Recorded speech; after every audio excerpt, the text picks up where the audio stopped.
അദ്ദേഹം ദക്ഷിണേന്ത്യയിലത്തെ ഏറ്റവും പുണ്യമായ ക്ഷേത്രമാണ്. പ്രത്യേകിച്ച് പിതൃകർമ്മങ്ങൾക്കും മരിച്ചുപോയവർക്ക് വേണ്ടിയിട്ടുള്ള അനന്തരകർമ്മങ്ങൾക്കും ഏറ്റവും പ്രസിദ്ധമായ ഈ ക്ഷേത്രമാണ്.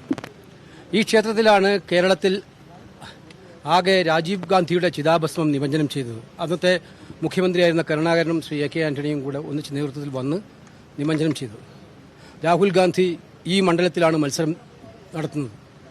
അപ്പോൾ അദ്ദേഹത്തിൻ്റെ മണ്ഡലത്തിൽ ഏറ്റവും പുരാതനമായിട്ടുള്ള ഏറ്റവും പവിത്രമായിട്ടുള്ള പ്രാധാന്യമുള്ള ഒരു ക്ഷേത്രം എന്ന നിലയിൽ ഇവിടെ വന്ന് അദ്ദേഹത്തിൻ്റെ പിതാവ് രാജീവ് ഗാന്ധിക്ക് വേണ്ടിയിട്ടും മുത്തശ്ശി ശ്രീമതി ഇന്ദിരാഗാന്ധിക്ക് വേണ്ടിയിട്ടും അതുപോലെ പണ്ഡിറ്റ് ജവഹർലാൽ നെഹ്റുവിന് വേണ്ടിയിട്ടും അതുപോലെ തന്നെ അദ്ദേഹത്തിൻ്റെ പിതാമഹന്മാർക്ക് എല്ലാവർക്കും വേണ്ടിയിട്ടും അദ്ദേഹം പിതൃതർപ്പണം നടത്തുകയുണ്ടായി. അദ്ദേഹം ഇതിന് ബലികർമ്മങ്ങൾ നടത്തുകയുണ്ടായി. അവിടെ പാപനാശിനിയിൽ ചെന്ന് ബലികർമ്മങ്ങൾ നടത്തി എല്ലാവിധ ചിട്ടയോടും കൂടി പൂജാരിമാർ പറയുന്ന യഥാവിധിക്കനുസരിച്ച് ചിട്ടകളെല്ലാം പൂർത്തീകരിച്ചിട്ടുണ്ട്.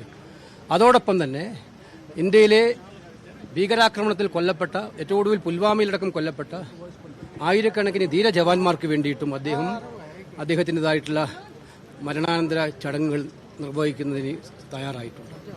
പിന്നെ ലക്ഷക്കണക്കായ പാർട്ടി പ്രവർത്തകർക്ക് വേണ്ടിയിട്ടും മരിച്ചുപോയിട്ടുണ്ട്. പലരായിട്ടും പല സംഘടനകളും മറ്റും മരിച്ചുപോയ അവർക്ക് വേണ്ടിയിട്ടും ദേശീയ പ്രസ്ഥാനത്തിന് വേണ്ടി മരിച്ചുപോയവർക്ക് വേണ്ടി അദ്ദേഹം പിതൃതർപ്പണം നടത്തിയിട്ടുണ്ട്.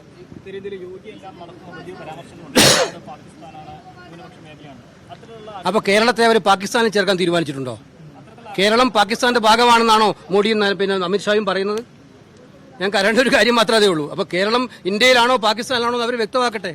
വയനാട് കേരളത്തിന്റെ ഭാഗം, ഏറ്റവും പ്രസിദ്ധമായ ഭാഗം, ഈ രാജ്യത്തിന്റെ ഏറ്റവും വലിയ. അതുകൊണ്ട് ഇത്തരം കാര്യങ്ങൾക്കൊന്നും മറുപടി ചെയ്യേണ്ട വേദിയല്ല ഇത്. ഇത് വളരെ പുരാതനമായ ഒരു ക്ഷേത്രത്തിലെ ഏറ്റവും പരിപാവനമായ ഒരു ചടങ്ങാണ്. നമസ്കാരം.